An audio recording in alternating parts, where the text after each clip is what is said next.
This is Justin Pulitzer. This is my weekend review video for Sunday, April 16th, 2017. Going to start out in some of the macro and, non-conventional reasons the market has been under pressure, get into the 10 market keys, talk about the major market indices, and then talk about some of the momentum stocks and potential earnings setups here. So the market's been under pressure. I think it's really that the VIX, first and foremost, had been near the range low, and that's just getting a little bit of a pop. The market has run a lot, particularly in some of the major sectors, and they are just getting some pullback. So what I have written down basically is you basically have taxes to be paid. On the 18th is the deadline this year. So you have people probably selling and raising money to pay their taxes.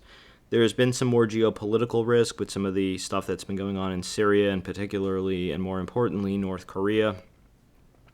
Like I mentioned before, profit taking. I think a lot of people are also on hold and just waiting for earnings after some of these stocks have had such big runs. It's kind of a little bit of a wait and see.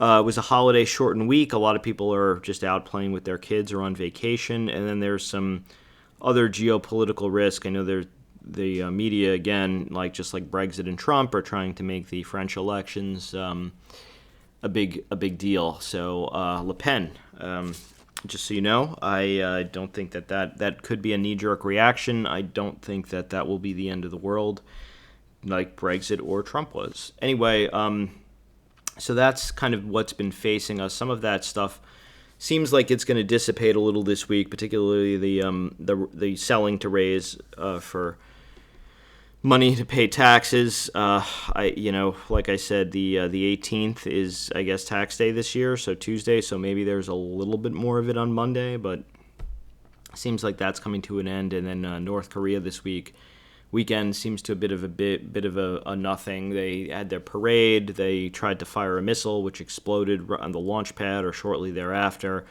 And up until at this point, listen, there's always time tomorrow, but they haven't exploded a nuclear weapon yet, so it seems like there could be a little bit of relief in that department. The previously mentioned VIX, we're starting to get close to some fair areas for the VIX, and we're getting close to the downtrend line. So this is going to be a very important, week for the VIX, because if we can break the downtrend, there could be some serious elevation in terms of the VIX. If not, and it stalls here, I would expect it to fall back and retest the breakout around 13. So VIX is going to be very key this week. The dollar still hasn't broken out. It's still making lower highs, but we are starting to make some higher lows. Be watching this downtrend very keenly. I think the ETF, though, is a little bit better for our purposes for the moment here in terms of the key levels. Remember the reference low I had put in here, and we've traded, I guess, on either side of it. I like that we have a 2-day range here, and this was a bit of a big body candle, and here you have a bounce inside that candle. So, and it's right at the key 20 MA. So the UUP below 25.87, I think, is a nice short, probably down for a buck into the 25 somewhere. If you were to get above the 26.06, I'm thinking this could potentially want to get going. I will say this, though. The 100 MA here is very key. It's right at the channel high. You really need to see that clear, and frankly, this lower high here of the 26.16. But I'd be willing to try to take a shot here above 26.06 to see if that could get going. Or, like I said, below the low here for the short. Let's talk about the metals for a moment. Gold in particular. This has been in a pretty bullish mode, and I had said that I thought once we got through the 200 MA that this was going to be launch time, maybe to the downtrend here, close to 124s, 125s. I'm curious to see how this is going to behave after the kind of the North Korea bust, if this is going to maybe first pull back and retest the 20 MA. The 200 MA. Gold never likes to make it easy. But I do think that the pattern here is starting to shift. You have higher lows and now higher highs. So I am a dip buyer as long as it can hold the 200 MA. Ideally, if there were to be a pullback, you'd want the 50 MA to kind of catch up to the trend line, and then that could set up as a good area because the 50 MA is a very relevant moving average. You can see the real breakdown took place from the 50, but the reason I'm looking at the 200 is because look where this stopped to the 200 MA, almost to the tick. Look where this breakdown was also from the 200, and look where this kind of met some resistance, and now we're through it. So pullbacks to the 200 MA now should be buyable. Silver. I've been a pretty decent silver bull. This is starting to look like a inverse head and shoulders. This closed right on the high here, and you have a bit of a doji candle. So also another one with the 200 MA is key. I would be a buyer. I'd probably add to my position via short out of the money puts on any check back to the 50 MA just because the 200 is so close here. I'd want to give it a little bit of a little wiggle room. So that's the metals. TLT. The bonds. So this is something interesting. Friday, it is a doji. I will say that. It's not like a super duper convincing candle. But we did break out of the range. This is the 2009 crash peak of 213.15. And the peak here of the range was 213.14. That is no coincidence. We're through it. There was a decent consolidation mid-range. We're through it. So this is technically a breakout. Where would this go? Maybe to 127s to retest the 200 MA. Again, this one might not make it so easy. This could pull back to the trend. Anything back to like 122s. Was this breakout here? 120, 197. I think that could be a buy the dip for right or right out. But I will say this. If we do lose the low of this day, like early Monday of 122.91, this could pull back even all the way back to the 50 and 100 MAs. You can see there's a big confluence here. It's also kind of the range low from the breakout. So like this would have been a look above and fail. It would make a lot of sense to pull back to mid-range. So this day's low, first and foremost, 122.91, if you're trying the breakout, is very key to hold. And the absolute max I think I would give this is to like 121.97, which is basically this breakout of this consolidation pattern here and the uptrend. So that's my thoughts on the TLT. HIG. Starting to show a little bit of issues again. Where you got below the channel, the 200 MA has held. It's back up now to a lower high and then a consolidation after a gap down, and now we're breaking the low of that consolidation right to the 20 MA. Again, I don't make much of the HYG pullbacks as long as it's above the 200 MA. If we start losing the 200 MA, we can start talking. But I will say anything below this 87.23 starts getting me a little, keeping me on my toes. But again, you have a lot of moving average confluence below here, the 100 and the 200, and I would imagine that those hold until they don't. This just seems like it's in a kind of a big range, and I'm guessing it's going to ping pong in that range for a while. And considering the Fed is probably going to be a little bit more dovish given the recent geopolitical developments, to quote the big Lebowski, all the new stuff, man. You're not up on all the new stuff. He used another four-letter word with an S, but I'm trying to keep it a little bit cleaner. Anyhow, oil.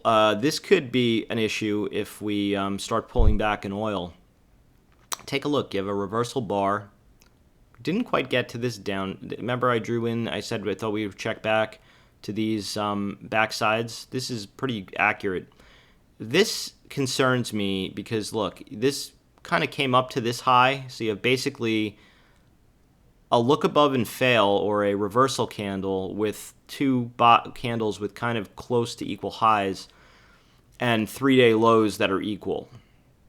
That to me could represent a secure high, and that we could, again, the same kind of shtick, pull back to the 50 and the 100 MA confluence back in 51s.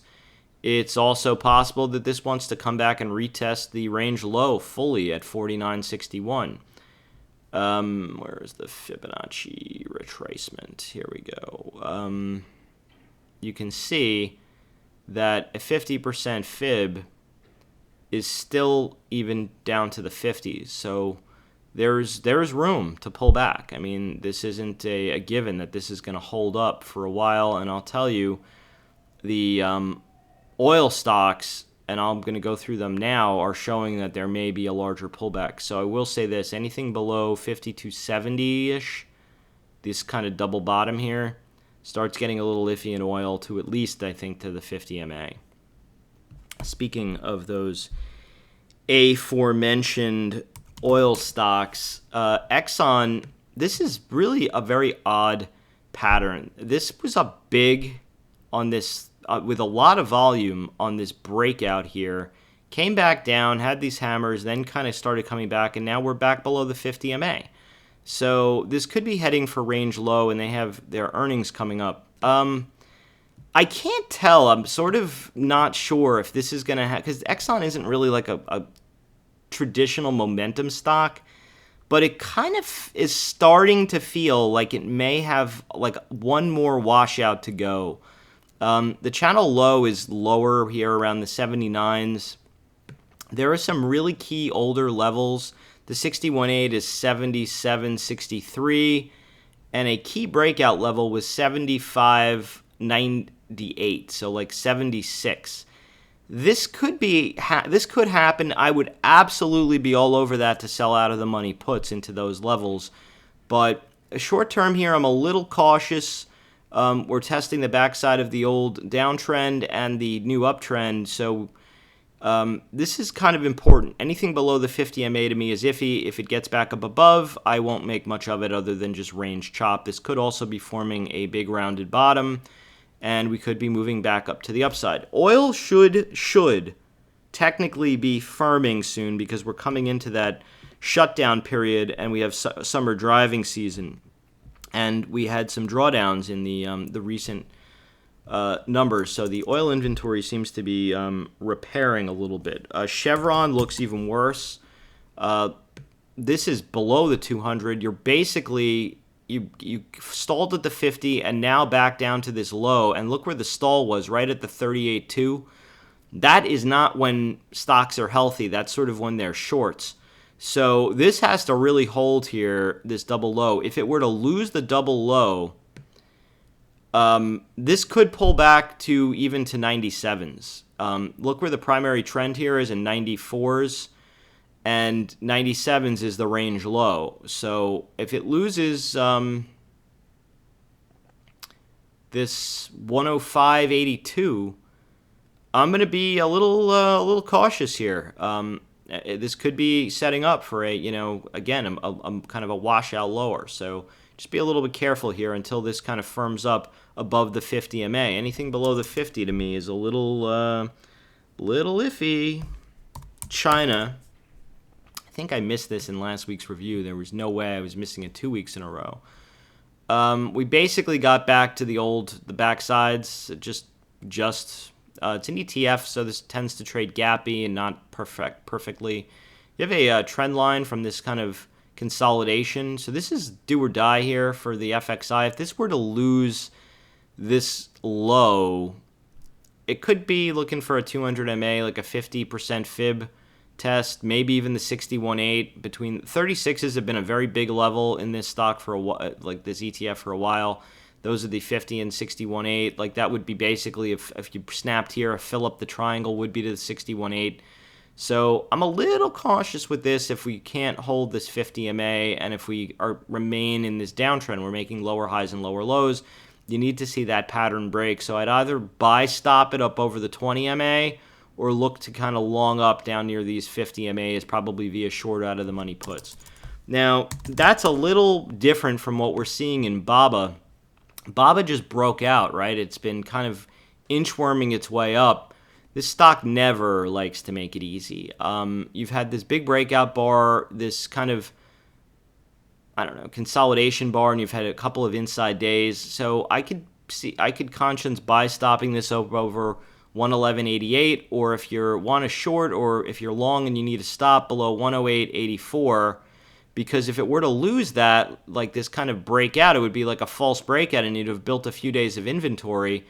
I'm not going to get too bearish on this until you lose the 20 MA with conviction. You can see moves below it have not been sustainable, but I could totally see a pullback to the trend just to piss everybody off, right, around 105s, 106s, and get a 50 MA touch, which would probably be a buy, but, you know, it would not be great for people who, you know, kind of longed up here.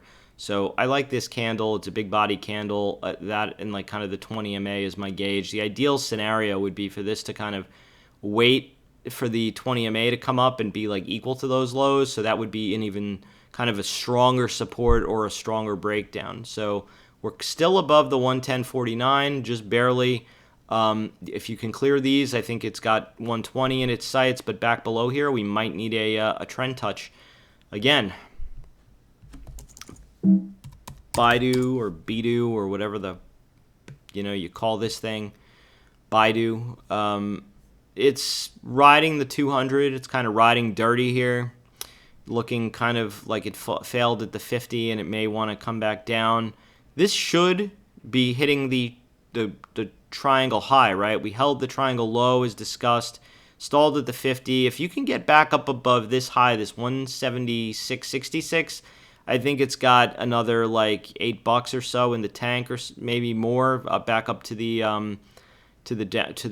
downtrend line. If we were to lose this low, and we do have earnings coming up, so I'm kind of just on hold. I'd either like it to see it break up on the earnings, and then it's a go with long, or a break below, and then it's a go with short, maybe even down to 139. So I'm keeping an eye on BIDU very, very closely.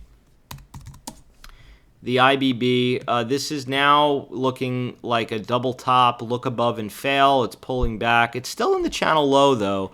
And I have a feeling this 100 and 200-day moving average confluence is kind of going to be support.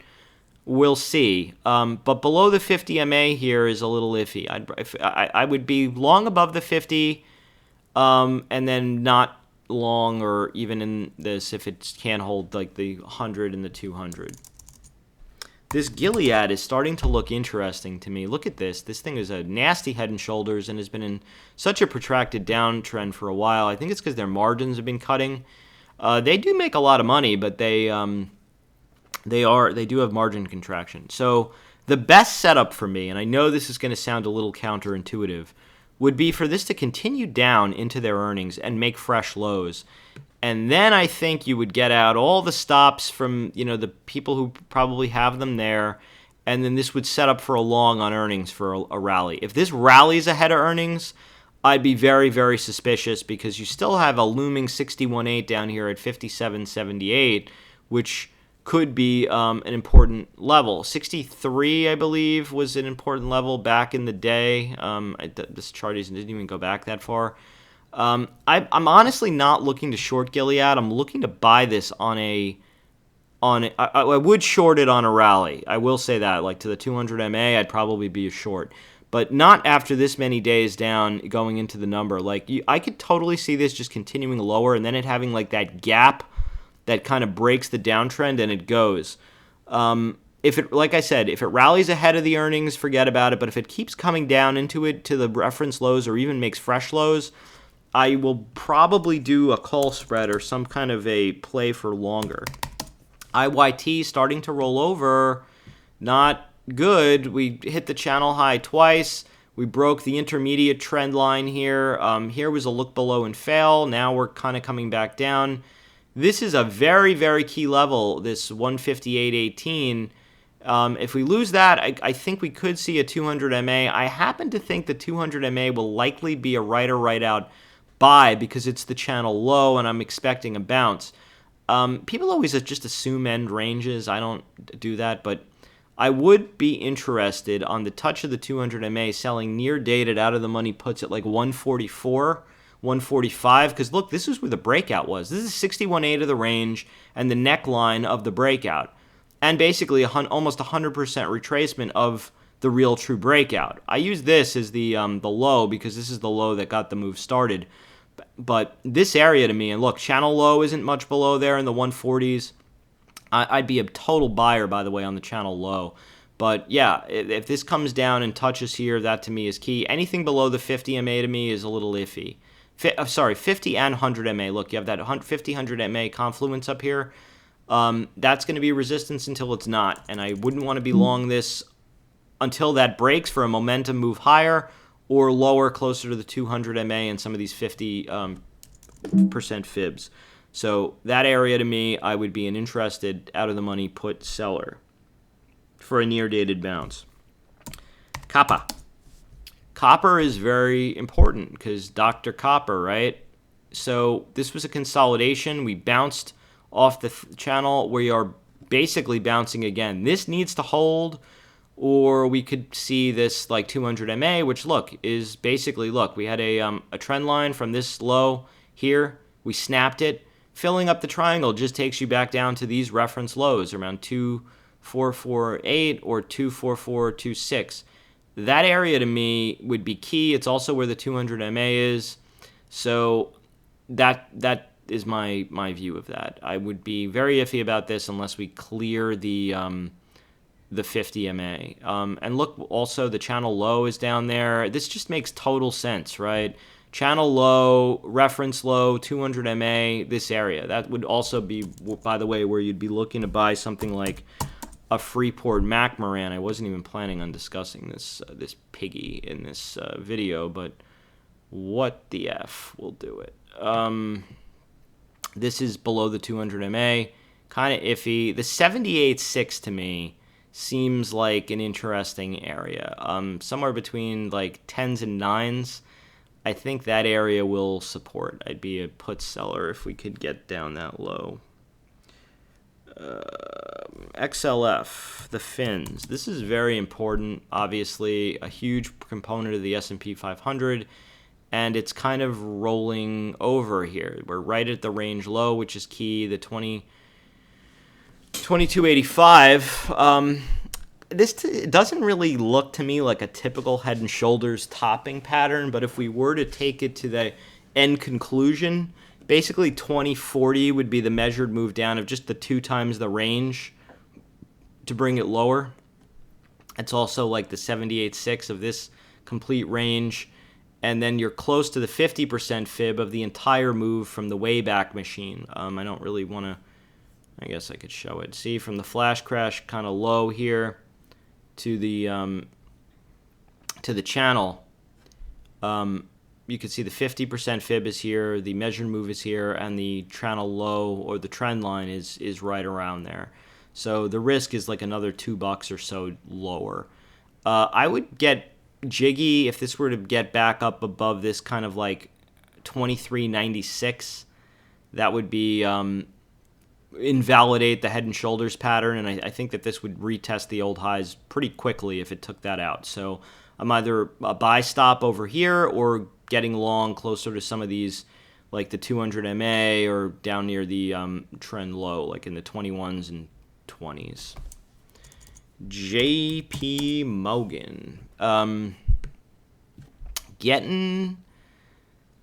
This was an earnings day. It stalled on the trend. It was a look above and fail on the 100 MA and coming down. So the trade in this, in my view, is long over the high of day of that day, which would basically be 87 plus, and I think that would send it back higher, or getting closer to the trend channel down here near the 80s. There's a gap fill around 78. So, and you also have the backside of the old up channel that it broke out from. Remember, the first time that those touch, those tend to be bounces, and a 2 times range move down here around 77.88 and a 200 MA. So this area to me makes a heck of a lot of sense if you can get down.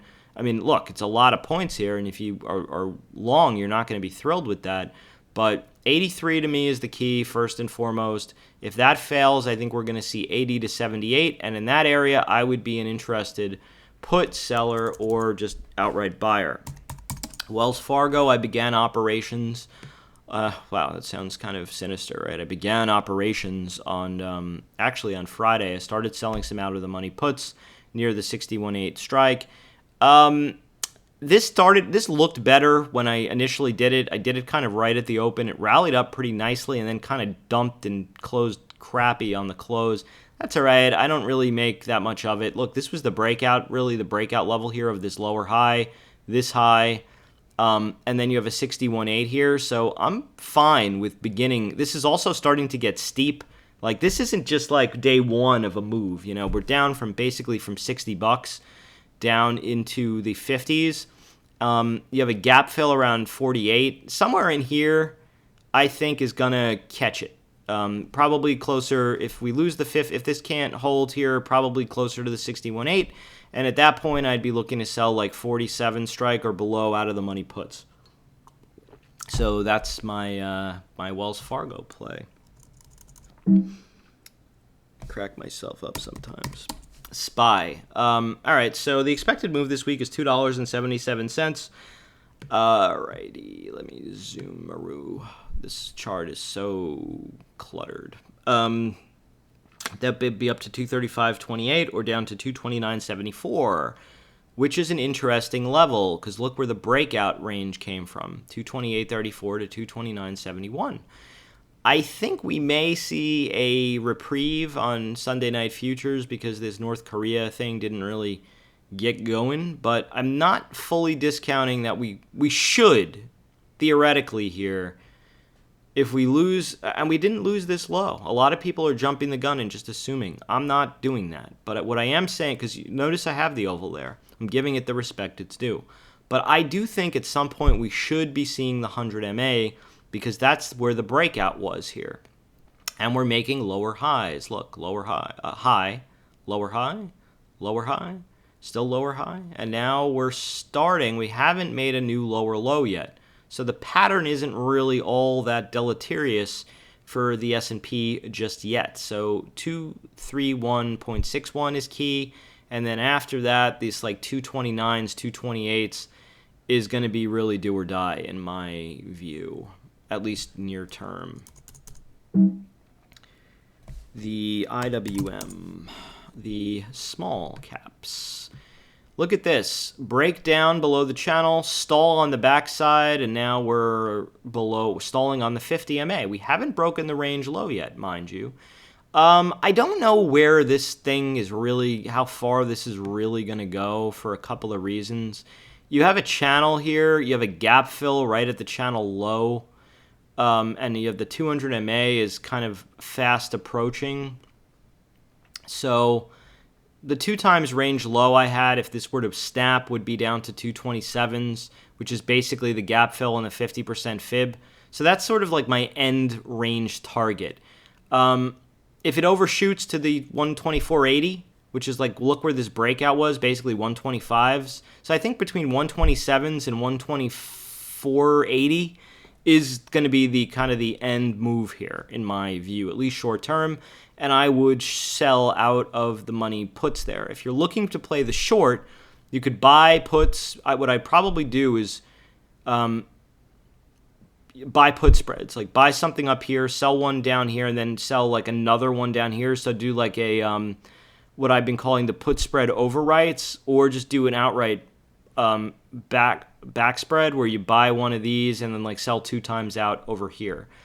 Or if you don't like to play short, you could just wait till it comes down to the channel low near the 200 MA and sell the out of the money puts. By the way, this was the old reference high, the 129.10. Look where the 200 is and look where the channel low is. I think that area is going to be very sticky for the IWM, at least the first time out. And I'd be looking to sell strikes, like I said, of puts below the 61.8 and the 2 times range move because I do think that that area will hold. Between now and then, though, there is potentially a short. Anything below the 50 MA, I'm iffy. If it gets back up above the 50, like it holds, then it's going to probably make it back up to the old high and maybe all-time highs again. And look, that would be another test of the backside of the old uptrend, which most people probably wouldn't notice or pay attention to, and then that could be basically a move from the range low to the range high, and you could try a right or right out short. That was a lot. Expected move is $2.70, 136.42 or 141.02. The Qs have been the stellar move. Remember I drew in the 1.618 fib extension and I said we'd get it? We got it. It was 132.71. We actually look above and filed. So what's going on with the Qs here? We have a lot of big earnings coming up next week. You have Netflix on Monday and IBM is when, I think Tuesday. You're right on the 50 MA. The trend line and basically the range low are identical at 129.40. This is like the must hold in my view. If you lose the 50, I think you see the trend. And if you lose the trend, I think we see the 100. If we hold the 50 and we get back up above the 20, I think we go higher. So it's basically a right or right out short based on Friday's range. Long above, short below. Keep it simple, stupid. Microsoft, another 50 MA bandit. This thing, look at this, like a boss holds the 50 MA. One day it won't, I tell you, and that will not be a pretty day. If you lose the 50 and you're long, you should probably not be. If you are looking to be a short, you probably want to do it below the 50 MA, and if you lose that, you could go all the way down to range low, which would be 62.75, which will likely hold at least the first go round 62s. That's a trend area. It's the range low here is 61.95. I think 62s will likely be the area to sell out of the money puts or try a right or right out long in the stock for a bounce. If I were to sell out of the money puts, if we got down there, I'd probably sell something near the 200 MA or below, because look where that is. That's the old .com high. There will be price memory there. So, again, keeping it simple, needs to hold the 50. Anything below is a GTFO, and then I would honestly need to see this thing back up above both the 20 and the 10 for me to get long in that. Apple. I haven't gotten enough thank you notes for telling people to sell this thing at 145 plus because that was the dead high. It's all in real time. It's all there. I mean, it's all in the stream. Why did I do this? Why did I know, I shouldn't say know, but suspect that this was the end of the move? Let me show you how price works. Look at this. This was a breakout day. It was basically, it didn't close exactly at the dead high, but it's a pretty big bodied candle, a continuation pattern. Look at this, held like a boss and then broke out. The next day, this day, should have been a gap up or at least a move higher, and instead there was a downgrade and the stock gapped down. Now, being the student of Apple that I am, I didn't panic. But what I did do is wait for the gap to fill and then close my position. And I told people 145 and above is the place to go. That was the signal. And the stock has been almost $5 lower at one point. All right, so this was the big emotion day that held the kind of the breakout range. If you lose that low, 140.06, I think we see the 50 MA and the trend line. Look at this. Here's the trend, that beautiful trend line. I wouldn't be surprised if it overshot a little and got the backside of the old consolidation channel. And remember what I always say, the first time is the time to buy. It usually holds. That's also the reference high breakout of 134.54. And the ideal scenario would for that to happen ahead of earnings. To the old shake and bake, right? The shake and then they bake it. This is not historically, this and the next are not historically great quarters for Apple. So it wouldn't surprise me to see this thing get smacked on the print, considering how high up it is. Now, Apple's going to be in a bit of a quiet period, and they're going to do all kinds of things to rumor the stock down, in my view. This is what always happens. Production delays. The iPhone 8 is going to be a junker. It's Samsung is back, and whatever. I've heard it all before. I'm sure there'll be a Colin Gillis downgrade of some sort. Anyway, this area, in my view, 134s should be a right or right out buy, at least initially. If Apple doesn't come down, I would be a momentum buyer for a move up into earnings above this day's high. Because look, this held the range low and you've had two inside bars. I think you could buy stop at over 143.35. So either long over 143.35 or down on the backside of the old consolidation area would be the long. If you want to play short, below 140.06 is your play, probably to a move at least to the 50 MA for a quick day trade, and maybe even still lower if it lost the 50 MA. So that's my thinking, Tex. Amazon. All right, so I've been an Amazon bull. I still am for the most part, but it has run quite a bit. Wow, what's with all the accents today, right? Can only imagine what the comments section is going to look like on this video. This is what happens when I get goofy on a Saturday.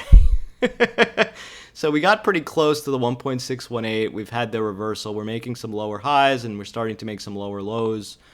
I think that this may have some room to like the 50 or 61.8. The breakout was 860. The 50% fib will likely be, the 50 MA will likely be there by the time we get there. So I'd be a buyer on the 50 MA. The 50 has been the key for a while. We lost the 10, so we should see the 20. But I do think that this will find some buyers around there. My absolute worst case scenario right now for Amazon is, look, this looked above the channel. The channel low would be the worst case scenario, so like 833. So somewhere between 860 and 833, I think, would be a great area to buy. I can't tell you that this isn't just going to take back off, but I would not be as long or not be looking to initiate new longs until we're over the 10-day. If it's over the 10-day, I'm fine with initiating. If not, wait for, I think, some of the fibs at the very least, and maybe a retest of that kind of breakout. That should be okay in the Amazon. Facebook. I hate when I see patterns like this when stocks I'm long where it just kind of grinds and grinds and grinds, because inevitably they wind up having like some kind of like a gap down pattern change. Like, look, all this grinding, you get the gap down and then it kind of goes more. This is starting to break the trend here. Cautious, a little cautious in my opinion here. I don't know how much downside this is really going to have, but it could see like 133 or maybe even like 128. If it were to get down there, I'd probably be a little more interested in buying the dip, but it's pulling back here. The ideal scenario, of course, is for this to get panicky and shake and bake ahead of the print, and then I'd be absolutely interested in a long. But to initiate here, I've said this for the last few weeks. I haven't been super bearish on this, but I've been very cautious. 50 MA is coming up. I think that's the range kind of low here. So I think it's right or right out on the 50, and if it loses the 50, it's going to see the hundo. That's my take on the Facebook. GOOGL, because we're fancy like that, is in a bit of a pullback pattern, right? A bit of a downtrend. You have a lower high, and it's just kind of holding the breakout area. So I think you could be long above the 50 MA if it gets back up above the 50 and the 20. And if not, below this 834.60, I think we would see the 819 level again. Possibly, maybe. 100 MA is right below here, and this could have do some kind of like a double bottom, but a little cautious on Google until we get above those levels. Of course, again, the ideal scenario is for all of these things to pull back hard ahead of the print and then kind of perform. Now, I should have led with this one. This was a bit of a mistake on my part because I did it in order. But this is what's going to color all of these momentum names. This is what's going to color Amazon, Google, Tesla, NVDA, all these big momentum stocks are going to be colored on, when is Netflix? Monday, right? I think they report on Monday after the close. 50 MA has been real key in this, and we closed slightly below it. The expected move for earnings is roughly like $10. We'll see how that plays out, but these stocks tend to trade with each other, and I've seen in the past where Netflix in particular reports really well, or the first one reports really well, and then they all rally, and then when the subsequent ones report, they get nailed. I've also seen when the first one dumps, and they all will dump with it, then they rally subsequently because you took out all of the kind of the weak hands. So this is going to sound a little wild, but the direction Netflix goes in, initially I want to play the other ones in that direction, but then I want to reverse kind of course on their earnings. So it's a Costanza based on Netflix. If Netflix takes the whole group down, you probably have long setups in those names once they get nailed enough. And if Netflix goes up, you probably want to book profits and maybe even consider the dark side of the force for those latter earnings. Just seeing something here. I'm curious to see how this looks. We could use that for now. Anyway, Netflix has just been kind of hanging out. The range low is roughly around where the 100 MA may be. There's a gap fill around 133s. So I don't know how far down this can go, but I will say this. In the summer, it's a little early for that, but I have seen Netflix have some pretty nasty pullbacks in the summer. Oddly, I'm always short for those, which is always nice. But I don't usually like to play the first momentum stock out of the gate. It's just a pure guessing game, and I'm curious to see how this is going to play out. Also on Tuesday, IBM is going to report. That's going to be a big one, and I'm going to end the video with that one, so we'll cover that. But Netflix here, I think that initially, whichever way it gaps will be a go with. If it's a gap down, it'll be a short. A gap up, it'll probably be a long because it'll be chased. And then that would be it'll probably continue in those directions for a while. Tesla. So I don't know what the obsession is with shorting Tesla. It just always seems to make new highs. I want to show you a pattern here, though. Look, you had the move up, a move down, a move up, and then it went. So now you had the move up, a move down, now a bit of a move up. This was on, I think that Musk said in July they're going to announce, he's going to do trucks now, electric trucks. Guy is just a total stud, right? They based the character in the movie of Tony Stark, Iron Man, on Musk. So that shows you what you're dealing with here. But they do have earnings coming up. It's run a heck of a lot. I'm a little cautious, but I do think that as long as it kind of holds this breakout of 287, it's okay in my book. And sort of the max down move here, in my view, would be probably to the trend in 50 MA down in the 260s. So any pullback, I think, is a buy at least the first time out, because this stock, this is still one leg, needs to first make a lower high, in my view, before it gets dangerous. And this is not that. This is still one leg. You need to see it move down, then move up, and then move lower, and then it gets me interested short. You see, like this, one day to me is not a leg. So, like, you need to see this like a couple of days up. Like if this hangs out a couple of days and then loses this low. So all right, so let's put it like this. If you're long and you need a stop, below 294.10 is that level. If you want to try a right or right out short, you can do it right there. That's all this consolidation is right there. And I think that if you lose that, there's at least a pullback, probably at least at minimum to the 20 MA, maybe even to the 50. But above those levels, I would rather be probably long than short. NVIDIA is doing what we talked about. Lower highs, starting to make some lower lows. This is the must-hold area in my view. Look at the trend line. This is the big trend line in NVIDIA, and we're getting there. This needs to hold around this like 92 level. If it loses that, I think it sees the channel low here. And that would confirm to me that the pattern has now shifted to bearish. Like if you lose the trend line and we're now in an established downtrend line, I think that would show that any rally starts becoming a short.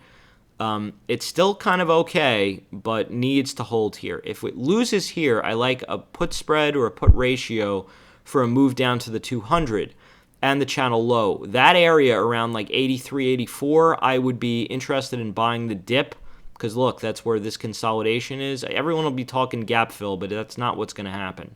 It's going to hold here and then probably throw back up maybe to a hundo again, and everyone will be thinking it's all hunky-dory, and it'll really be a short because it'll be the downtrend line and the backside of the old uptrend, and we'll know the pattern had shifted because we've lost the primary trend. I hope that didn't bake too many noodles. I think this stock is going to have a hard time rallying, though, because, look, you have a 50, 20, and 100 MA confluence above you and a 10-day. So any move back up into here, like if this were to fill let's say get close to filling the gap or get the channel high, I would probably be interested in a right or right out short at the very least for a pullback. So NVIDIA is very key here. We have to see what's going to happen. A couple of other stocks I'm watching for setups are Caterpillar. This has got a big range here, and look where the range low is. It's kind of at, I don't really consider this a channel because it's not steep enough. It's just a range low, and it's also the 200 MA. This is going to be very key. If it loses this low, it's going to fill the gap pretty quick to 84 and maybe even get itself down to 80. The breakout, the 50% fib is down in the 77s. Keep that in mind. But this area to me is I'm curious to see if it can hold. It's a right or right out long trade or a right or right out short on a snap because a snap will fill that gap. This also, I think, could be used as a proxy for overall market health, particularly in the Dow and like those materially types of stocks. Again, I'm assuming it holds until it doesn't. But if it doesn't, it's important. Let's do IBM because it's another Dow component. This was actually going to be my last talk. This is the trend line. Look, this is the trend. Hold on, let me make this. Let's make it a 3 just because we're talking about it. I usually do a 2, but this is it. This was the breakout. This is the trend. We're below the 100 MA. This needs to hold. If it loses this low, we're going to see the 200 MA with the quickness, and we'll have had a trend snap, and that would again start confirming the fact that the market is softening. This reports on Tuesday. This will be huge for the Dow.